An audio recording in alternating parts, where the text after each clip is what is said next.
৫ বছর পর আবারও উৎসবমুখর পরিবেশে অনুষ্ঠিত হতে যাচ্ছে ঢাকা বিশ্ববিদ্যালয় কেন্দ্রীয় ছাত্র সংসদ ডাকসু নির্বাচন।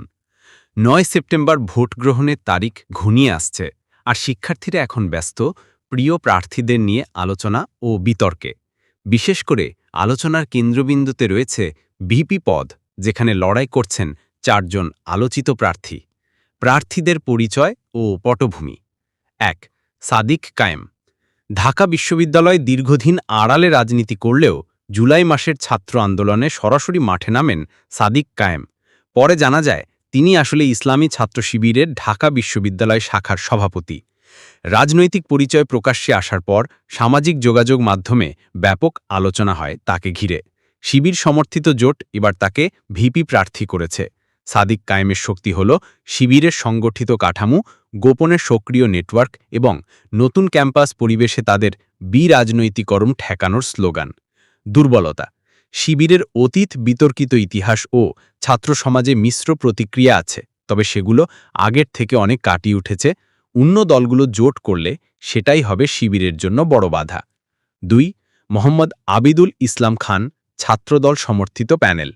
জাতীয়তাবাদী ছাত্রদলের মনোনীত প্রার্থী হিসাবে ভিপি পদে লড়ছেন আবিদুল ইসলাম খান। বিএনপির রাজনীতিতে ছাত্রদল সবসময় ডাকসুর অন্যতম প্রভাবশালী শক্তি।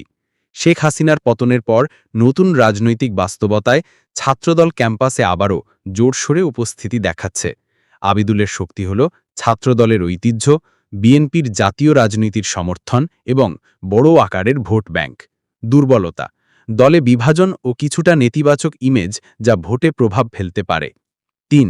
আব্দুল কাদের, বাগছাস সমর্থিত বৈষম্য বিরোধী শিক্ষার্থী সংসদ। ঢাকা বিশ্ববিদ্যালয়ের বাম ঘরানার সংগঠন বাগছাসের শাখা আহ্বায়ক আব্দুল কাদের ভিপি পদে লড়ছেন বৈষম্য বিরোধী শিক্ষার্থী সংসদ থেকে। শিক্ষার্থীদের মধ্যে বামপন্থীদের ভাবমূর্তি সবসময় আন্দোলনের রাজনীতি ও আদর্শিক অবস্থানের কারণে আলাদা। আব্দুল কাদেরের শক্তি হল শিক্ষার্থীদের অধিকার, বৈষম্য বিরোধী আন্দোলন এবং গণতান্ত্রিক ক্যাম্পাসের দাবিতে স্পষ্ট অবস্থান। দুর্বলতা: সংগঠনভাবে দুর্বল ও সীমিত ভোট ব্যাংক। ৪. উমামা ফাতেমা, স্বতন্ত্র শিক্ষার্থী ঐক্য প্যানেল। ভিপি পদে একমাত্র নারী প্রার্থী হিসেবে আলোচনায় উমামা ফাতেমা। তিনি বৈষম্য বিরোধী ছাত্র আন্দোলনের মুখপত্র ছিলেন, আবার বাংলাদেশ ছাত্র ফেডারেশনের সম্পাদক হিসেবেও পরিচিত। স্বতন্ত্র প্রার্থী হয় তিনি দলীয় ট্যাগ ছাড়াই শিক্ষার্থীদের কাছে পৌঁছতে পারছেন। শক্তি: নারী নেতৃত্বের প্রতীক, স্বাধীন কণ্ঠস্বর এবং তরুণ শিক্ষার্থীদের সমর্থন। দুর্বলতা: সাংগঠনিক শক্তি নেই, ভোট। নির্বাচন ও নিরাপত্তা পরিবেশ। জুলাই অভ্যুত্থানের পর ঢাকা বিশ্ববিদ্যালয়ে দখলদারিত্ব, গেস্টরুম সংস্কৃতি এসব কিছুই আর নেই। মুক্ত ও প্রতিযোগিতামূলক পরিবেশে এবার নির্বাচন হচ্ছে। ভোটের দিন ৩ স্তরের নিরাপত্তা থাকবে: বিএনসিসি, পুলিশ ও সেনাবাহিনী।